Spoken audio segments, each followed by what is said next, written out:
Namaste to all. Another video I'm trying to give in English.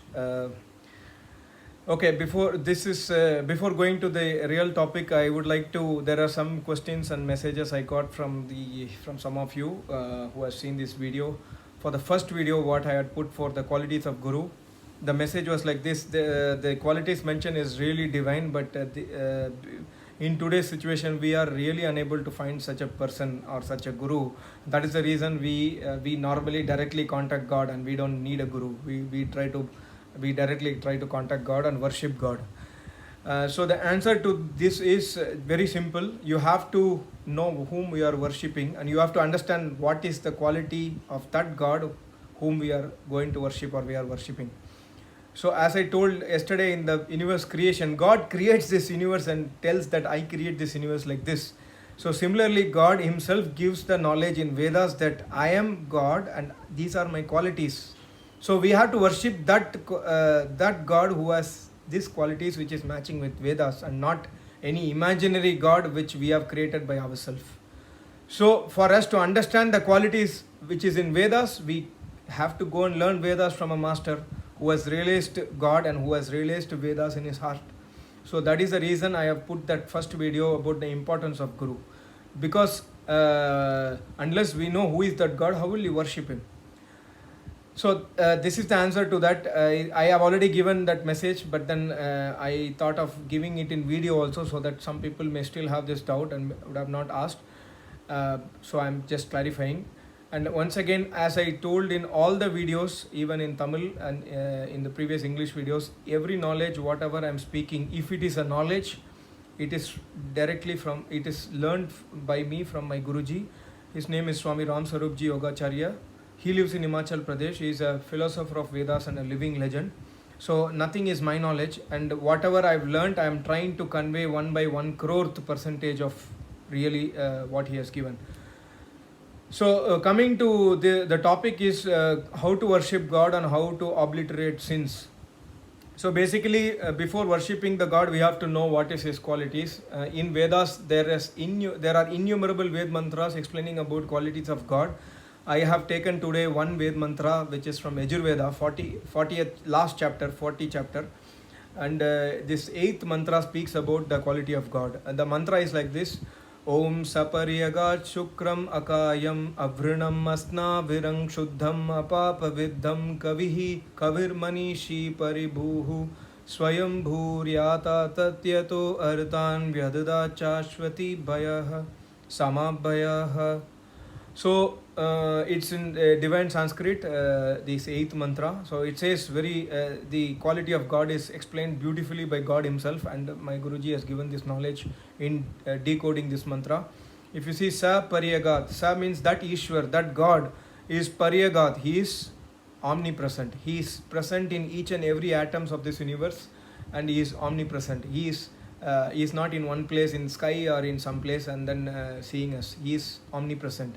Shukram, he is almighty, he is all powerful, omniscient, he is Shukram. He can do all possible things in this universe which are scientifically possible. He cannot give breathing system to a stone, which is not scientifically possible. But whatever is scientifically possible, like universe creation, it's a scientific process. He creates the universe. Human beings cannot do it. So he is almighty. Akayam, he is Kaya means body. He is Akayam, he is bodiless. He does not have a body. And Asna Virang, he does not have a nervous system like what we have: nervous system, breathing system. He does not have nervous system. Asna Virang. Shuddham, he is purest entity. No matter, even though he is omnipresent, he is present in ditches and gutter also. The dirtiness in ditch and gutter cannot touch him. He is purest entity because he is more minute, finer than anything we can imagine. He is finer than Prakriti as well, as I told yesterday. He is minute, he is finer than finest and bigger than biggest.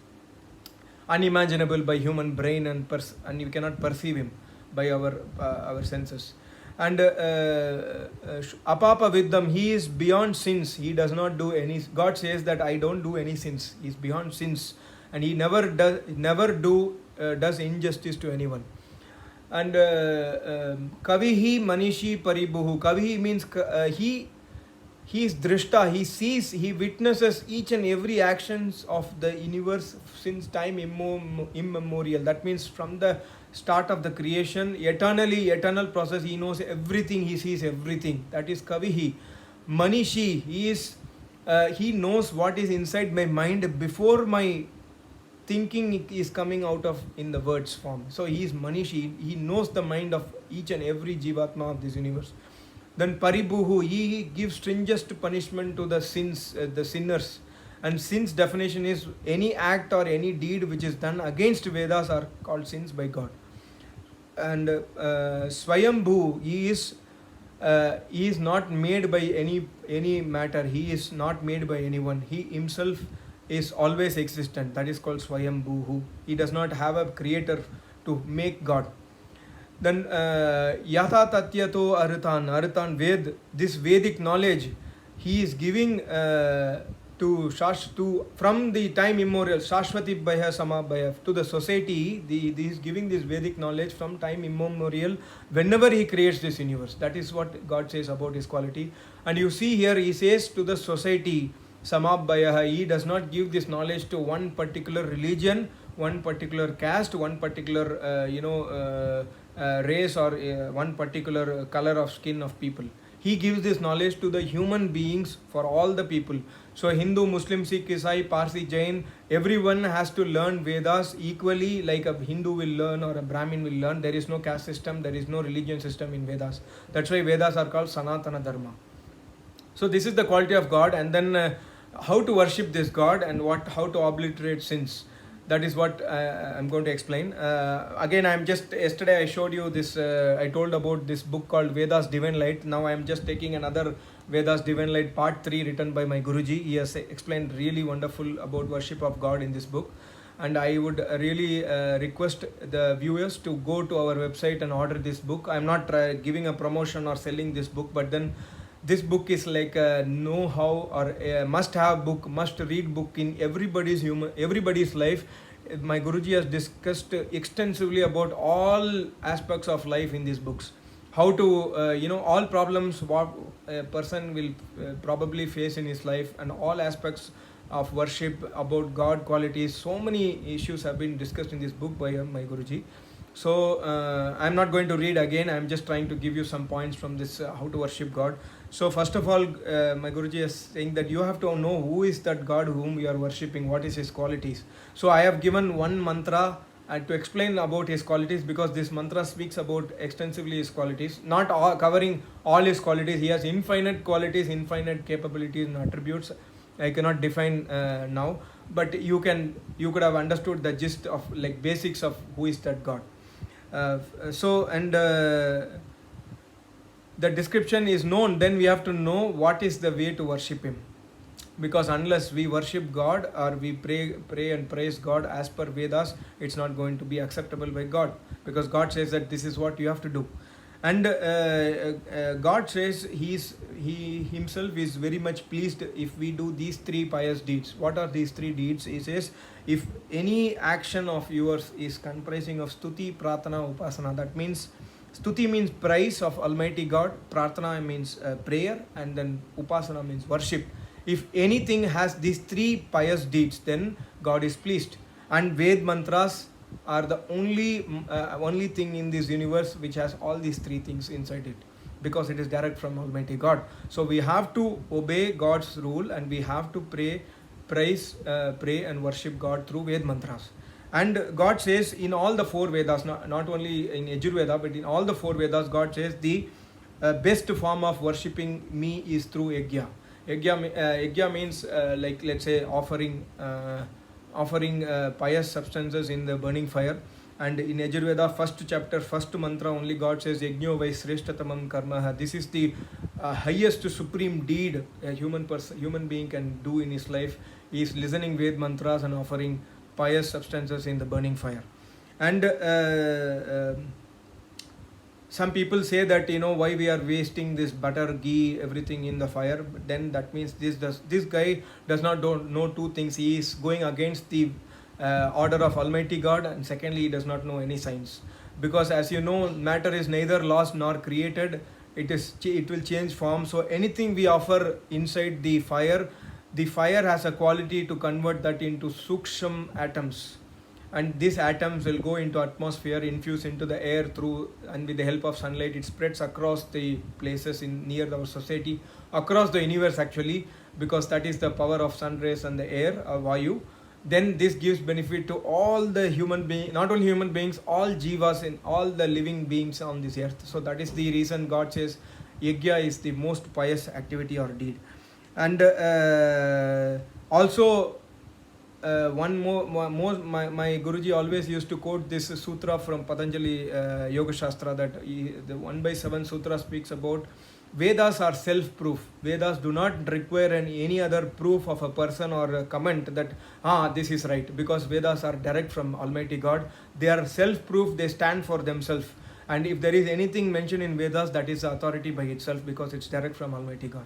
So God says we have to do yajna, means that is, there is no dispute in that, there is no second thought about it. We have to do yajna to worship Him. And also God says in Rigveda and also in Yajurveda 1/5 mantra, and Rigveda 3/56, third mandala, 56th sukta, first mantra, that the fundamental law of God and Vedas is never changed. Even God does not change His fundamental laws. His laws are never changed, unchangeable, unchallengeable. So if God is formless, means He will always be formless. He is Akaya, means He will always be Akaya. He will not change this rule and then He will take a body form. So this is what we have to understand. So I am just linking to the previous yajna. So we have to obey the order of God. And to obliterate sorrows, my Guruji has explained from Vedas, there are 3 things which we have to follow to obliterate sorrows in life. One is tapasya. Tapasya means tap, austerity, and the second one is swadhyaya, that means study of Vedas and holy granths, and third one is Ishwar Pranidhanani, complete faith in God. Tapaha Swadhyaya Ishwar Pranidhanani iti kriya yogaha. That means these are the 3 components to obliterate sins. Tapaha means not people growing big beard or hair, standing in water, walking in fire. This is not tapasya that is mentioned in Vedas. Shrutam tapaha means listening Vedas from an enlightened master is tapaha. Dhanam tapaha, giving objects which is possible by us as a dakshina to learn of Vedas, or people who are really in need, or people who are capable to receive the dakshina, is a tapaha. Then Swadhyaya tapa, again Swadhyaya is coming, listening Ved mantras, doing meditation, chanting the name of God, chanting Gayatri mantra. These are Swadhyaya. And understanding Swa Adhyan, understanding who are we, who is this voice which is, body is something else and I am speaking inside the body. Understanding who I am is also a part of Swadhyaya. So these are coming under Swadhyaya. So Tapa Swadhyaya, and complete faith in God, Ishwar Pranidhanani, that means doing your duty and does not you are not expecting any results from that act. You have to have faith in God that when you do pious deeds, God will always award you punya, always award you sukh. God will not give my award of karma to you or vice versa. And because God is, as I told, God is supreme judge. He will not do sins, He will not do anyaya or any pap. So these are the things which my Guruji has mentioned as main components to obliterate sorrows. And just before I complete, I would like to also, if everyone in human life they have to do yajna. In Samveda 14th mantra, again this is again given knowledge by my Guruji. Samveda 14th mantra says, every human being, male, female, any caste, there is no caste in Vedas, but every human being who has taken birth in this universe or in this earth, they have to do day worship of God by daily yajna, morning and evening, 2 times. And if you are keen to learn yajna, you can go to this website vedmandir.com. My Guruji has given a lot of articles on importance of yajna, scientific benefits of yajna, and also how to do yajna by description. You can write to my Guruji if you have any doubt, and with his permission, I have also put one more video in Tamil, that is how to do Gayatri Homa. You can try to follow that, but better is you contact through website, take a permission from my Guruji, because all Homa needs a kind of divine blessings. So then I would request to start this Homa. If everyone can start following Vedas, I think this place, this earth will be a better place to live, and we can be at peace, and we can try to live a prosperous life. That's what I will say. I will name my next topic in the next video will be also very important. All the topics which I will put are will be important topics, and in fact Vedas does not speak any unimportant topics. So I will try to give another interesting insight of one more topic. Please continue to subscribe the channel. Try to forward this video to people who are keen to understand spirituality. Don't get offensive if you are doing a worship of idol, going to temple. Don't get offended by the translation of the mantra which I explained. There is nothing to get offended. We are human beings. We always learn and then grow in life in spiritual path. There is always a change that has to happen to a human being to go to higher spiritual planes. So you have to learn and then come to Vedic knowledge. And please try to keep searching a true master. If you have a master whom you feel that this guy does not know Vedas and he is teaching something else, please try to change the guru and try to search a guru who is learned master or a vidwan who is having knowledge of Vedas. I will try to connect to you soon, but till the time, namaste to all. Om.